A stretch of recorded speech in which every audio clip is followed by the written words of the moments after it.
suis très heureuse de vous retrouver dans cette formation de jardinier en agroécologie. Dans cette vidéo, nous allons découvrir l'outillage et les équipements nécessaires aux jardiniers, et comme nous sommes au Mali, nous allons voir l'outillage que l'on trouve sur le marché. Avant de lister les outils, équipements et leur utilisation, on va partir du fait que le jardin n'est pas à créer et qu'aucun travaux de défrichage est nécessaire. Maintenant, nous allons lister les différentes tâches que fait un jardinier. Tout d'abord, le jardinier travaille le sol, construit ses planches, il ajoute du compost ou du fumier, et prépare les lits de semences et les pépinières, donc il a besoin d'outils de travail du sol. Ensuite, une autre tâche importante est l'arrosage, donc on verra les outils de pompage d'eau et d'irrigation et d'arrosage. Et le jardinier entretient les plantes, les protège des maladies avec des biopesticides, donc nous verrons les outils d'entretien des plantes. Et enfin, il récolte, et pour récolter il faut des outils de récolte, d'emballage et de transport. On démarre avec les outils de travail du sol. Le premier outil que le jardinier utilise est la daba.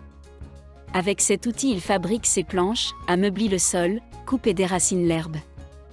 Le second outil de travail du sol est le pic, ou parfois la pioche. Cet outil sert à casser le sol trop compact. Il sert aussi à creuser le sol. Dans sa forme plus petite, le pic sert à décompacter le sol autour des plantes, et à l'aérer et aussi à améliorer la pénétration de l'eau.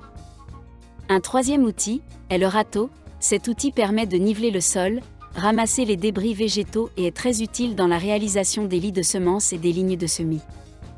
À cela, on peut ajouter une corde, des piquets, fabriquer un cordeau et un décamètre pour mesurer et tracer les différents espaces du jardin. Après ces outils permettant de travailler le sol, on va ajouter les outils de manutention.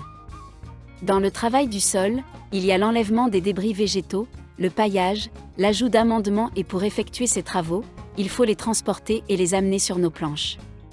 Dans ces outils, on a la pelle, la fourche et la brouette et parfois un seau. Après avoir vu les outils de préparation et de travail du sol, nous allons voir maintenant les outils d'arrosage et d'irrigation.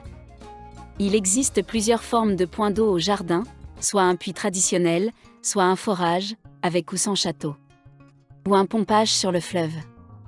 Le jardinier doit savoir utiliser des motopompes ou des pompes solaires. On va compléter avec un corps d'arrosage et un arrosoir. Rarement, il peut exister des systèmes d'irrigation goutte à goutte ou rampe californienne. Voyons maintenant les outils d'entretien des cultures. Parfois, le jardinier doit couper, tailler les végétaux, donc il a besoin d'outils de coupe, il utilise le coupe-coupe et aussi le sécateur. Il doit aussi fabriquer et utiliser des biopesticides et pour cela il a besoin de seaux, d'un mortier et d'un pulvérisateur. Il nous reste à voir les outils de stockage et de transport. Il faut pouvoir transporter les légumes dans de bonnes conditions au marché. Il faut donc se munir de paniers pour envelopper les légumes et pouvoir utiliser une charrette ou un katakatani pour livrer rapidement les produits frais au marché. Le jardinier sort les outils dont il va avoir besoin pour travailler. Une fois le travail fini, il nettoie ses outils, enlève la terre qu'il y a dessus, et le lave au besoin. Il vérifie le tranchant et affûte l'outil. Il vérifie les manches. Le jardinier range les outils propres et entretenus au magasin. De cette façon, il pourra l'utiliser dans de bonnes conditions, la prochaine fois. Avec cette liste d'outils, nous avons l'équipement de base d'un jardinier en agroécologie. S'il a des besoins spécifiques, il pourra la compléter avec d'autres outils, et si sa surface est grande, il pourra faire appel à la mécanisation. Nous en avons fini avec ce module outils et équipements du jardinier agroécologique. Réalisez les tests et les exercices qui suivent cette vidéo. Et faites-nous part de votre avis sur les forums. Nous nous ferons un plaisir de vous répondre. Maintenant que nous avons les outils, nous allons pouvoir aménager notre jardin, c'est ce que nous ferons dans la prochaine vidéo. À très bientôt sur joelidevenir.org.